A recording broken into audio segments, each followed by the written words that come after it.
새아침의 말씀입니다. 서울시 양천구 곰달래로 새물결교회 이정철 목사입니다. 하나님께서 허락하신 새날 새아침 주님의 이름으로 문안드립니다. 오늘 하루도 주님보다 앞서지 않고 성령 따라 승리하는 하루 되시기를 축복합니다. 창세기 29장 18절에서 30절 본문으로 왜 나는 자주 사기당할까요? 제목으로 말씀 전하겠습니다. 뉴스 기사 중 빠지지 않고 보도되는 내용 중 하나가 사기 사건입니다. 특히나 선량한 서민들을 괴롭히는 보이스피싱, 빌라왕, 전세 사기 기사를 보면 왜 이렇게 뿌리를 못 뽑나 공분을 사게 됩니다. 더욱이 신방 중 성도들의 과거사를 듣다 보면 항상 여지없이 등장하는 것이 과거 사기당한 사건입니다.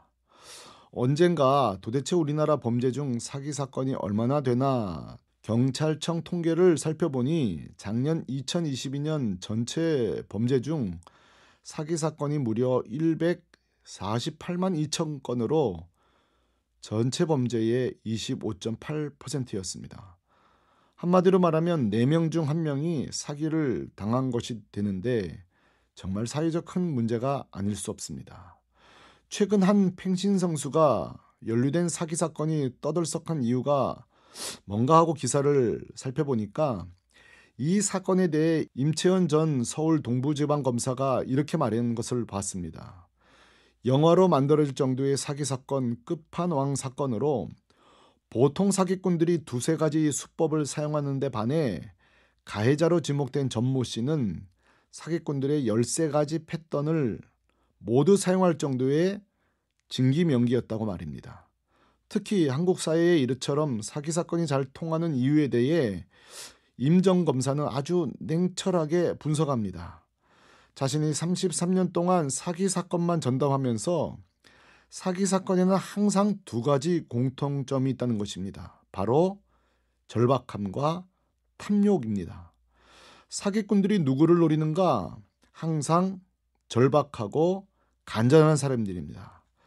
집이 절박하고 돈이 절박하고 건강이 간절하고 하여간 무슨 수를 써서라도 그것을 획득하려는 자들이 사기꾼들의 주요 고객이라고 합니다. 둘째, 짧은 시간에 많은 이익을 내는 소위 대박주의자들, 탐욕의 눈이 먼 자들이 사기꾼들의 2번째 고객입니다.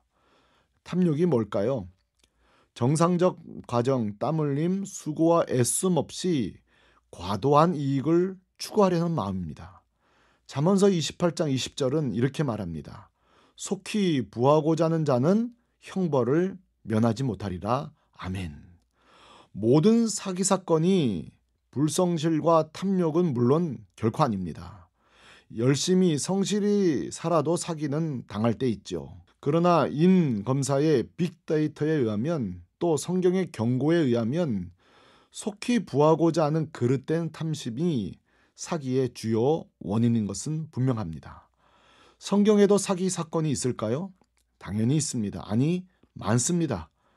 대표적 사건이 오늘 본문 삼촌 라반이 야곱을 속이는 사건입니다. 왜 이렇게 야곱은 자주 사기를 당할까? 그리고 라반은 이렇게 많이 속일 수 있었을까요? 우리는 여기서도 사기 사건의 전형적 특징인 절박함과 탐심이 나타납니다. 라헬을 아내로 얻고자 하는 야곱의 절박함과 그것을 악용하여 야곱의 노동력을 무상으로 착취하려는 라반의 탐심이 그것입니다. 20절입니다. 야곱이 라헬을 위하여 7년 동안 라반을 섬겼으나 그를 사랑하는 까닭에 7년을 며칠같이 섬겼더라. 문제는 7년 후 야곱이 얻게 된 것은 약속대로 라헬이 아니라 레아였습니다. 이때 라반은 사기꾼들의 전형적인 수법 말 바꾸기가 나옵니다. 26절입니다. 라반이 이르되 언니보다 아우를 먼저 주는 것은 우리 지방에서 하지 아니하는 바이라. 아멘. 사기꾼들의 전형적 방법은 훗날 말을 바꾸기 위해 절대 문서 대신 구두로 약속을 합니다. 삼촌이 설마 했겠지만 탐욕과 죄 앞에 삼촌 조카가 없습니다. 최근 한국 사회에 점점 증가하는 것이 가족 간 사기 사건인 것을 보면 성경의 시대나 현대 시대나 죄는 여전하는 것을 알 수 있습니다. 야곱은 또다시 7년을 더 섬깁니다. 30절. 야곱이 또한 라헬에게로 들어갔고 그가 레아보다 라헬을 더 사랑하여 다시 7년 동안 라반을 섬겼더라. 아멘. 이후 라반의 사기는 과연 중단되었을까요? 천만에요. 이후에도 임금체불, 재산 분할 약속, 어김 등 2차, 3차 라반은 속이고 야곱은 계속 속습니다. 물론 이런 과정을 통해 야곱이 얻는 영적 유익도 반드시 있었습니다. 과거 자신이 형 에서를 속였던 팥죽 사건 말입니다. 야곱은 장자 축복에 눈이 멀어 사기 사건을 사용합니다. 첫째, 아버지가 눈이 어둡다는 약점을 악용합니다. 둘째, 털 많은 형처럼 위장합니다. 그리고 배고픈 형의 시장한 간절함을 악용합니다. 사실 에서도 할 말은 없습니다. 배고픔이라는 1차원적 욕구를 참지 못해 축복권을 내팽개치고 말았습니다. 이렇게 사기를 통해 획득한 축복이 과연 진정한 축복이었을까요? 결코 아니었습니다. 41절입니다. 그 축복으로 말미암아 에서가 야곱을 미워하여 심중에 이르기를 아버지를 곡할 때가 가까웠은즉 내가 내 아우 야곱을 죽이리라 하였더니 아멘. 결국 축복이 아니라 도망자 신세가 되었고 돌베개 베고 자는 떠돌이 인생, 노숙자 인생이 됩니다.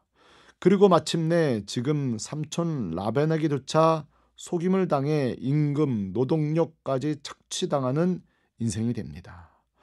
고난을 좋아하는 사람은 없지만 때론 고난이 우리로 회개에 이르게 하는 영적 유익이 있습니다.